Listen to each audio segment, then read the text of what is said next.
Lord. మన ప్రభువును రక్షకులను యేసుక్రీస్తు గారి పేరిట సమాధానము, శాంతి, మరి ఈ మార్గం అన్నిటిలోనూ ఆయన యొక్క హస్తమును మీకు సహాయము చేయనుగాక. ఈ విధాలుగా అనేక సందర్భాలలో ఉన్న ఆపదల నుండి, సమస్త విధమైన కీడుల నుంచి ఆయన హస్తములు, ఆయన దూతలు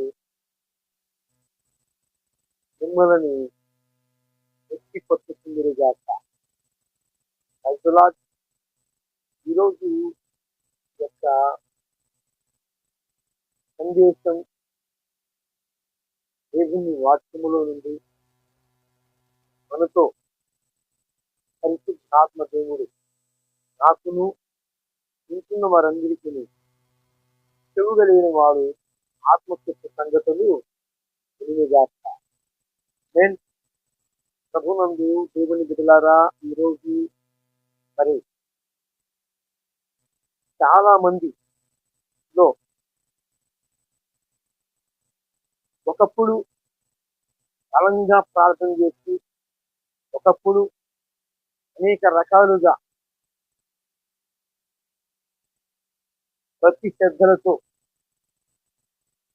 సమాజములోను వారు ఉన్న ఆ యొక్క ప్రాంతాలలో నుండి, ఆ గ్రామాలలో, ఆ వీధుల్లో వారు ఉన్న ఆ యొక్క స్థలంలో నుండి మరి దేవుని నామాన్ని మహిమపరచడానికి మరి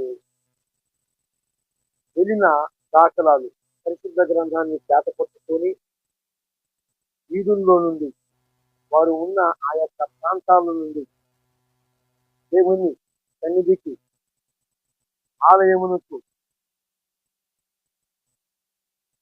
వెళ్ళిన వ్యక్తులు ఈరోజు మరలా గతకాలములో ఉన్న ఆ పాత జీవితాన్ని, ఆ పాత స్వభావాన్ని మరలా ఆ యొక్క గత జీవితాలలో ఏ రీతిగా అయితే మరలా జీవించారో అలాగనే మరలా ఆ పాత జీవితాన్ని మరలా జీవిస్తున్న వారు ఉన్నారు. ఎందుకు వీళ్ళు ఒకప్పుడు జీవితాన్ని చూసుకుంటే వారు ఉన్న ఆ వీధుల్లోనే, ఆ యొక్క సమాజము నుండి అనేకులు చూస్తున్నప్పుడు, అనేకులు వీరిని గమనిస్తూ ఉన్నప్పుడు పరిశుద్ధ గ్రంథాన్ని చేతపట్టి ఆ యొక్క ఆలయం, ఆ యొక్క చర్చికి వెళ్ళిన రోజులు మర్చిపోయారా? ఈనాడు చూసుకుంటే మరలా లోక సంబంధులుగా ఇహలోక మర్యాద చొప్పున నడుస్తున్న వారు మరలా వీరే అన్నట్లుగా అనిపిస్తుంది. అవునా కాదా? ఎందుకు వీరు ఇలాగా వెళ్ళటానికి కారణం ఏమిటి? ఏమండి, వీరు మరలా ఆ పాత జీవితాన్ని జీవించడానికి ఏది ఏమిటి అని మనం చూస్తుంటే, మరి యాకోబు మొదటి పత్రిక మొదటి అధ్యాయములో శోధన సహించువాడు ధన్యుడు, శోధనకి నిలిచిన వాడు ధన్యుడు అని రాయబడి ఉంది. మొదటి కొరింథీ పత్రికలో కూడా మరి 10వ అధ్యాయములోను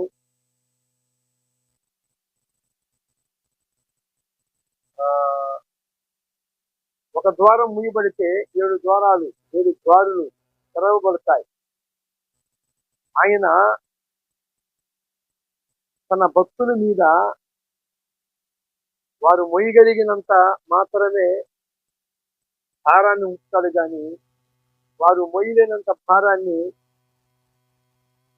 సృష్టికర్త అయిన ప్రభువు యేసుక్రీస్తు వారు వారి మీద మోపడు. ఆయన మొదటి పేతురు పత్రిక మొదటి అధ్యాయము 6-7 వచనాల్లో మీ చింత యావత్తును నా మీద మోపండి అన్నాడు. ఇలాగా రిఫరెన్స్ అధ్యాయాలు చెప్పుకుంటూ పోతే మన మీద ఎలాంటి ఒత్తిళ్లు లేవు, ఎలాంటి భారము లేదు అని లేఖనాలు మనకి ఇస్తున్న సాక్ష్యం. పరిశుద్ధ గ్రంథము మనకి ఇస్తున్న సాక్ష్యం. కానీ ఈనాడు మనం చూస్తుంటే ఒకప్పుడు పరిశుద్ధ గ్రంథాన్ని చేతపట్టి వారు ఉన్న సమాజంలో నుండి ఆయా మందిరాలకి, చర్చిలకి వెళ్ళిన దాఖలాలు కలవు. ఇలాంటి వ్యక్తులు ఎందుకు వీరు ఇలాగా మరలా లోక సముద్రులుగాను ఆ పాత జీవితాన్ని జీవిస్తానికి కారణం ఏమిటి అంటే, వీరిని సృష్టిస్తే వీరు నిజముగా ఆయన మీద ఆధారపడ్డారా, అసలు నిజంగా ఆయనని నమ్మి వెంబడించారా అంటే, ఎందుకన్నా ఒకప్పుడు చాలా భక్తితో, చాలా విధాలుగా, చాలా నిష్ఠా గరిష్ఠులతో మరి ఉపవాసాలతో జాగరములతోనూ మేము ప్రభు చెంతకి చేరాము, ప్రభు మీద ఆధారపడ్డాము. కానీ అనే మాట వాడక భాషలో అందరూ వాడుతారు. కానీ అనేది ఏంటంటే, ఇలాంటి వ్యక్తులు మరలా లోకములోకి పోవటానికి కారణం ఏమిటి అంటే, వీరు దేవుని మీద సంపూర్ణంగా ఆధారపడి ఆయన మీద ఆనుకున్న వారు వీరు కారు. ఎందుకు నేను ఈ మాట చెప్పాను అంటే, వీరికి ఏదో కోరికలు తీరుస్తాడని, ఏదో వారు మొక్కుబళ్ళు ఆయన నెరవేరుస్తాడని, వాళ్ళు కోరిన కోరికలు తీరుస్తాడు అని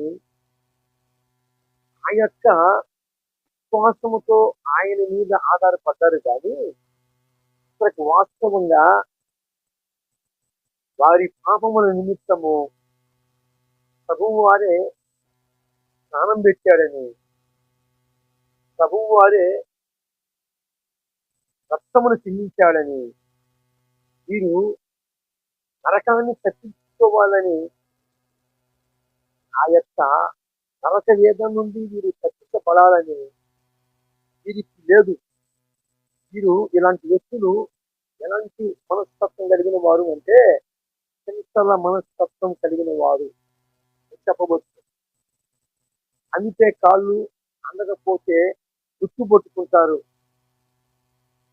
వాస్తవమండి, వీరే ఈనాడు యేసు ప్రభువు వారిని మరి నమ్మాము అని ఒకప్పుడు చెప్పిన వీరే ఇప్పుడు అలా ఆ పాత జీవితాన్ని జీవిస్తూ ఆ పాత స్వభావాన్నే అలా వీరు దానిలోనే కొనసాగుతున్నవారు.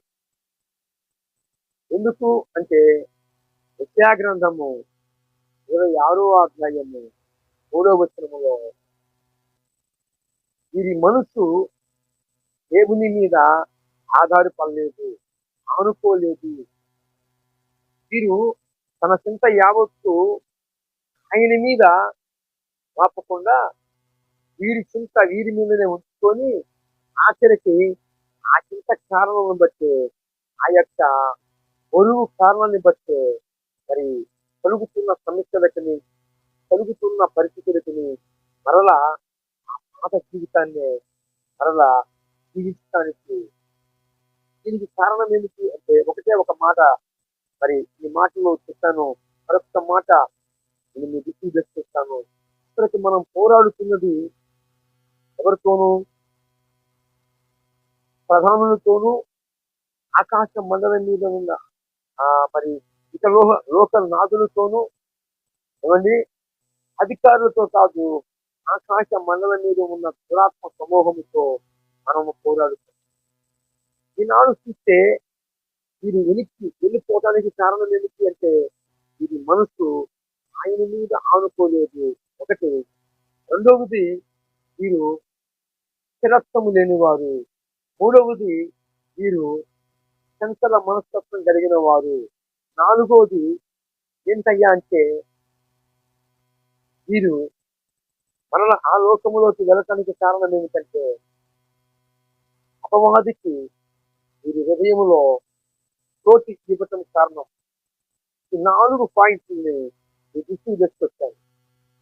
అంటే ఎఫెసీ పత్రిక 4:27 ప్రకారముగా అపవాదికి చోటు ఇవ్వవద్దు అంటాడు.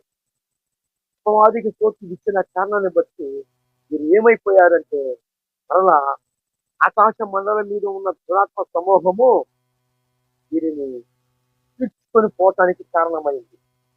ఇదండి కారణం. ఈ 4 పాయింట్లని మీకు నేను తెలియజేస్తాను. ఒకవేళ ఈ 4 పాయింట్లు, ఈ 4 లక్షణాలు మీలో ఉన్నాయేమో తీసుకొని సరి చేసుకొని, మరి అపవాదికి చోటు ఇవ్వకుండా మీ యొక్క జీవితంలో క్రీస్తు యేసుకు మాత్రమే ప్రాధాన్యత ఇచ్చి ఆయన మీదనే మీరు ఆనుకున్నట్లయితే మీ చింత యావత్తు ఆయన మీద మోపి మీరు ప్రశాంతంగా ఉంటారు. మరి ఆ 4 సంగతులతో మీలో ఏమన్నా ఉన్నట్లయితే అవి తొలగించుకొని సరి చేసుకుంటారని నా ప్రగాఢ విశ్వాసం. ప్రభువునందు దేవుని బిడ్డలారా, మరి ఆకాశ మండలం మీద ఉన్న దురాత్మ సమూహంతో మనము పోరాడుతున్నామని పౌలు పత్రిక చెప్పిన మాట ఎక్కడుంది?